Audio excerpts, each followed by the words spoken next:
नमस्ते मित्रांनो, मी डॉक्टर प्रशांत. काल 4 सप्टेंबर 2021ला झालेल्या कंबाईनच्या परीक्षेतील सायन्स सेक्शनचं ॲनालिसिस आपण पाहणार आहोत. माझं पर्सनल मत असं आहे की कालचा जो पेपर होता त्याच्यात काठिण्य पातळी खूप जास्त होती आणि प्रश्न नेमके कुठून आलेत हे आपल्याला समजून घेतलं तर पुढील परीक्षेसाठी आपण नक्की कुठले पुस्तक वाचायचे, कसा अभ्यास केला पाहिजे याचा आपल्याला अंदाज येईल. म्हणून मी हा व्हिडिओ बनवतो आहे. पहिला प्रश्न जो होता ए सिरीजमधला, त्याच्यामध्ये विविध ताऱ्यांची अंतरे निश्चित करण्यासाठी कोणत्या पद्धतीचा वापर केला जातो, तर हा डायरेक्ट प्रश्न होता 11वीच्या स्टेट बोर्डातनं.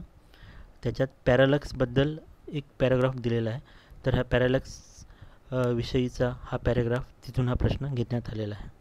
पुढचा जो प्रश्न होता सोलार सेलचे म्हणजे सौर गटाचे त्याच्या कार्याचं फोटोव्होल्टाईक इफेक्ट याच्याबद्दल 10वीच्या पुस्तकामध्ये एक पॅराग्राफ आहे. ह्या पॅराग्राफच्या हेडिंगमध्येच इथं त्यांनी म्हटलं आहे की सोलार फोटोव्होल्टाईक सेल, आणि 11वीच्या फिजिक्सच्या पुस्तकात पण त्याच्याबद्दल इन्फॉर्मेशन दिली आहे. तर हा पण बऱ्यापैकी सोपा प्रश्न म्हणू शकतो आपण, कारण फोटोव्होल्टाईक सेल हा शब्द सायन्सच्या बॅकग्राऊंडच्या स्टुडंटना तर माहितीच असतो. पुढचा जो प्रश्न होता खगोलशास्त्रीय समस्येचे निराकरण करण्यासाठी बीजगणिताचा वापर सर्वात आधी करणारा कोण होता. हा सगळ्यात कॉन्ट्रोवर्शियल प्रश्न असू शकतो, कारण याच्यामध्ये खूप ट्रिक आहे. महत्त्वाचे मुद्दे काय आपल्याला लक्षात घ्यायचे की बीजगणिताचा वापर करणारा पाहिजे, गणिताचा नव्हे. आणि बीजगणिताचा इन जनरल वापर करणारा नव्हे, तर खगोलशास्त्रीय समस्येचे निराकरण करण्यासाठी कुणी वापर केला. आता आपले जे सोर्सेस आहेत त्याच्यामध्ये 11वीच्या स्टेट बोर्ड आणि 8वीच्या NCERT सायन्समध्ये याच्याबद्दल म्हणजे ॲस्ट्रॉनॉमी आणि मॅथमॅटिक्स याच्याबद्दल जे आपले महत्त्वाचे गणिततज्ञ होऊन गेलेत त्यांच्याबद्दल दिलेलं आहे. तुम्ही इथं बघू शकतात की आर्यभट्ट यांचा जो कार्यकाळ होता तो होता सुमारे 500 ADच्या आसपासचा. तर ह्या तिघांपैकी सगळ्यात आधी ज्यांचा कार्यकाळ येतो तो नक्कीच आर्यभट्ट यांचा येतो. आर्यभट्ट हे गणिततज्ञ पण होते आणि ते खगोलशास्त्रज्ञ पण होते. त्यांनी बीजगणिताचा पण अभ्यास केला आहे. पण प्रश्न आपल्याला नेमकं विचारतोय की खगोलशास्त्रीय समस्येचे निराकरण करण्यासाठी बीजगणिताचा वापर कोणी केला. तर पुस्तकांच्या बाहेरचे जे सोर्सेस आहेत ते पाहता त्याचं उत्तर ब्रह्मगुप्त असं येतं, कारण हा जो एक सोर्स आहे भारतीय गणितज्ञांचा खगोलशास्त्रातलं योगदान याच्याबद्दलचा हा सोर्स आहे. त्यात आर्यभट्ट यांच्याबद्दल पण दिलं आणि ब्रह्मगुप्त यांच्याबद्दल पण दिलं. झूम करून मी तुम्हाला दाखवतो की तो सरळ म्हटलं आहे, the first to use algebra in astronomy is Brahmagupta. तर बीजगणित नक्की काय असतं, तर हे जे समीकरण तुमच्यासमोर आहे AX + BY = C किंवा ह्या पद्धतीची जी समीकरणं असतात अशा समीकरणांचा अभ्यास म्हणजे बीजगणित. तर ब्रह्मगुप्त आहेत त्यांनी अशी बरीच समीकरणं ही मांडली होती आणि त्यांनी अशा समीकरणांच्या आधारे खगोलशास्त्रीय काही जे प्रॉब्लेम्स होते, काही ग्रहांमधले अंतर म्हणा किंवा त्यांचे स्पीड आहेत, तर यांच्या मांडण्या ज्या आहेत त्यांनी अशा समीकरणांच्या आधारे करून काही प्रूफ देण्याचा प्रयत्न केला होता. म्हणून ब्रह्मगुप्त हे याचं उत्तर. पण हा कॉन्ट्रोवर्शियल क्वेश्चन आहे, आपण वाट बघूयात की आयोग नक्की काय उत्तर देतं. पुढचा प्रश्न जो आहे जर्मन सिल्वर हा शब्द जो आहे हा असाच्या असा 12वीच्या NCERTच्या केमिस्ट्री पार्ट 1 पुस्तकात दिलेला आहे. बाकीच्या धातू संमिश्रणांबद्दल कुठल्या पुस्तकांमध्ये दिलं असेल, पण जर्मन सिल्वर हा शब्द कुठेच वापरलेला नाही आहे. म्हणून हा डायरेक्ट क्वेश्चन होता 12वी NCERT पासून. पुढचा प्रश्न जो आहे स्फटिकासारख्या पदार्थांना, तर हे क्रिस्टलाइन सॉलिड याचे सोर्सेस मल्टिपल आहेत. 12वीच्या NCERTमध्ये आहेत, 12वीच्या स्टेट बोर्डमध्ये आहेत, त्याच्यानंतर 10वीच्या स्टेट बोर्डमध्ये आहेत. पण तिघच्या तिघ हे जे ऑप्शन्स आहेत ते एका ठिकाणी कुठे दिलेले नाहीत, तर ते अंदाजाने आपण बांधू शकतो. म्हणजे 12वी NCERTमध्ये जिओमेट्री शेप, त्याच्यानंतर मेल्टिंग पॉईंट शार्प आहे हे दोघं दिले. तसंच 12वी केमिस्ट्रीच्या पुस्तकात हे 3 पॉईंट्स हायलाईट करून दिलेत, रेग्युलॅरिटी अँड पिरियॉडिसिटी याचाच अर्थ जिओमेट्री होतो थोडक्यात. आणि शार्प मेल्टिंग पॉईंट आहे, नंतर अनॅसोट्रॉपिक आहेत. तर हा प्रश्न आपण म्हणू शकतो की त्यातल्या 12वीच्या केमिस्ट्री पुस्तकातनं घेण्यात आला होता.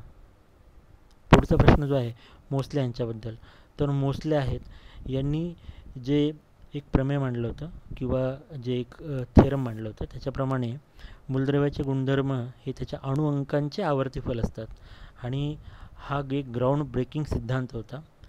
त्या आधारे नंतरच्या काळामध्ये मॉडर्न जी आवर्त सारणी आहे, आधुनिक आवर्त सारणी, तिची मांडणी बदलण्यात आली होती. म्हणून हा खूप महत्त्वाचा टॉपिक आहे आणि तो एक मल्टिपल सोर्सेसमध्ये त्याचं मेन्शन केलेलं आहे. तरी आपण म्हणू शकतो की थेट 10वीच्या स्टेट बोर्डातनं हे विचारण्यात आलेलं आहे. पुढचा प्रश्न जो होता हा सगळ्यात सोपा प्रश्न म्हणू शकतो आपण सायन्स विभागातला, कारण 5 किंगडम जे असतात, 5 किंगडम कुठले, हा एवढा सोपा प्रश्न होता. तर ते 8वीच्या स्टेट बोर्डच्या पुस्तकात त्याच्याबद्दल एक ट्री डायग्राम दिली. त्याच्यामध्ये यांनी छान मेन्शन केलेलं आहे की त्याचं क्लासिफिकेशन जे आहे त्या क्लासिफिकेशनप्रमाणेच मोनेरा, प्रोटिस्टा, कवके, वनस्पती, प्राणी हे सगळं मेन्शन केलेलं आहे 8वी स्टेट बोर्ड या पुस्तकामध्ये.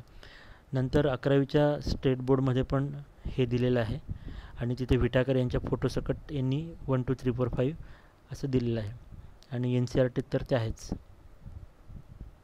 पुढचा प्रश्न जो आहे मलेरियाचा, मलेरिया याच्याबद्दल 12वीच्या स्टेट बोर्डच्या बायोलॉजीत खूप छान माहिती दिली आहे, पण हिमोझॉईन हा शब्द तिथे मेन्शन केलेला नाही आहे.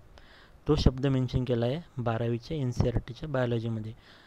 इथं हिमोझॉईन टॉक्सिक सबस्टन्स असं त्यांनी मलेरियाच्या संदर्भात मेन्शन केलं आहे.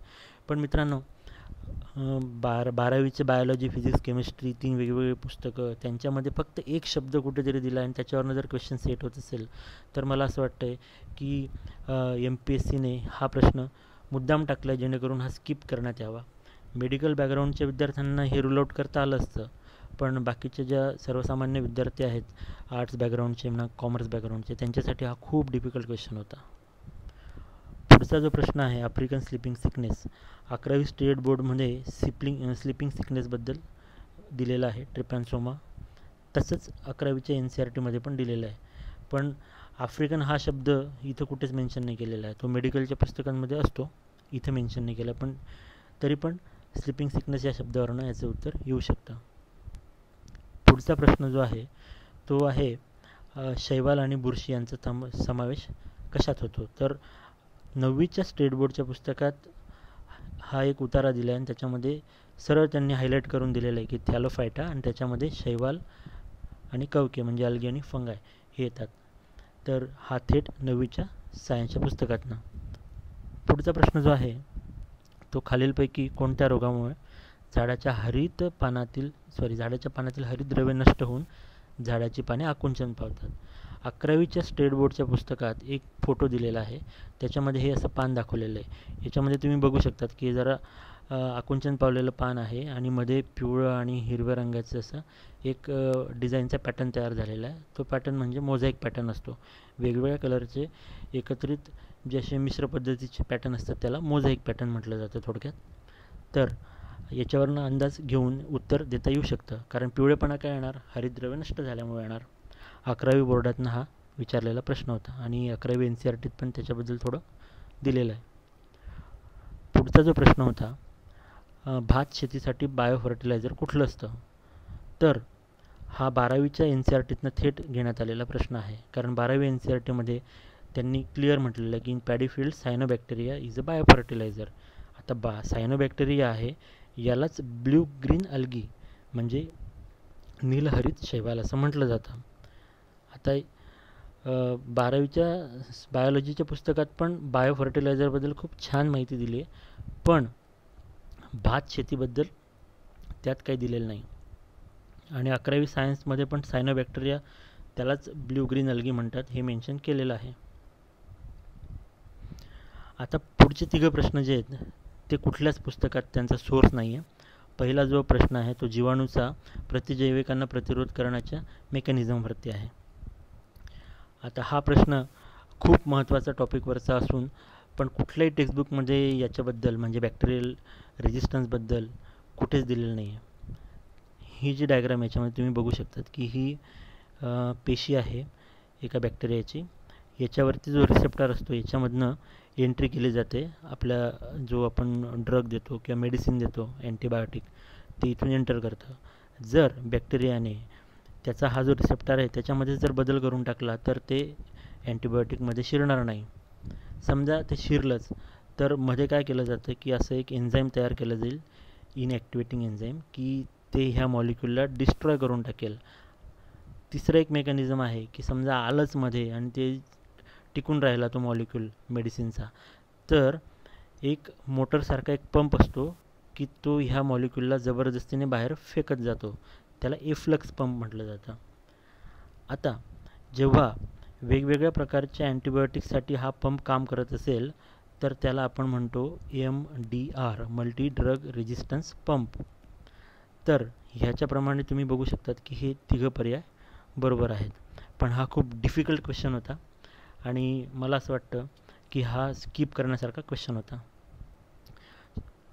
सेकंड लास्ट क्वेश्चन जो आहे, स्टॅफायलोकोकल खाद्य विषबाधा.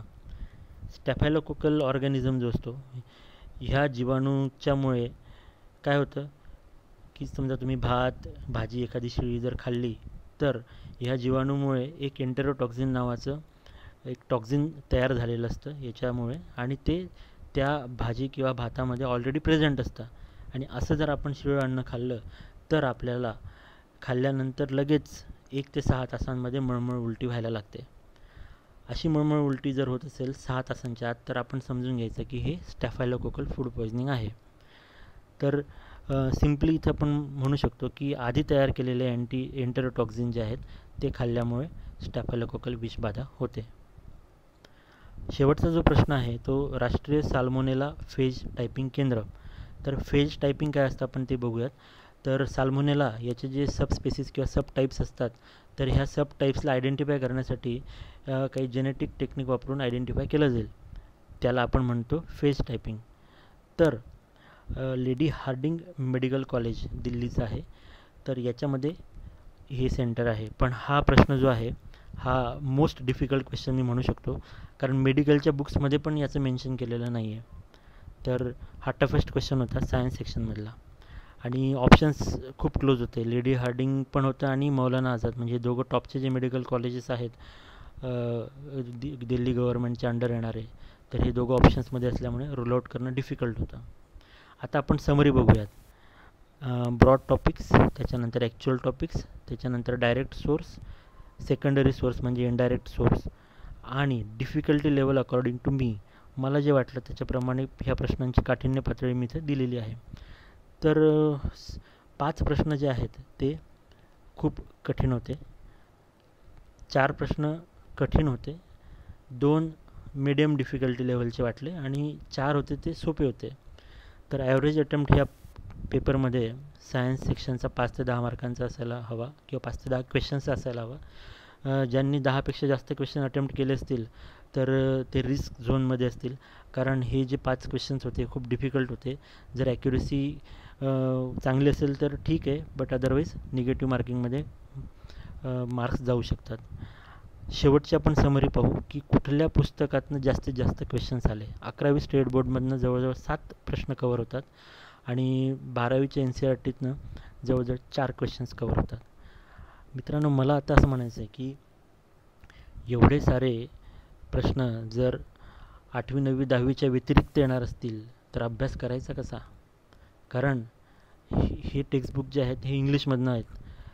त्यांना मराठीत समजून घेणं आणि त्यांचा डिटेल एक टॉपिकचा अभ्यास करून त्यातनं येणारे महत्त्वाचे प्रश्न समजून घेणं हे खूप अवघड काम आहे. आणि याच्यात मी तुम्हाला काय मदत करू शकतो हे मला तुमच्याकडनं जाणून घ्यायचं आहे. मी प्रयत्न करणार आहे की असा व्हिडिओ हा प्रत्येक टॉपिकसाठी इथून पुढे बनवायचा आणि हे जे मी आज नवीन यूट्यूब चॅनल बनवले त्याच्यावरती अपलोड करायचा. तर तुम्ही माझ्यासोबत कम्युनिकेट करण्यासाठी मी मोबाईल नंबर जो दिलेला आहे त्या मोबाईल नंबरमध्ये टेलिग्रामवरती तुम्ही कम्युनिकेट करू शकतात माझ्यासोबत. आणि तुमच्या प्रतिक्रिया ज्या आहेत त्या मला नक्की कळवा. जर असा व्हिडिओ तुम्हाला अजून हवा असेल तर मी पण मोटिवेट होऊ शकतो आणि मी प्रयत्न करेन की सगळे टॉपिक्स कव्हर करण्याची एक सिरीज मी इथून पुढे सुरू करू शकतो. धन्यवाद.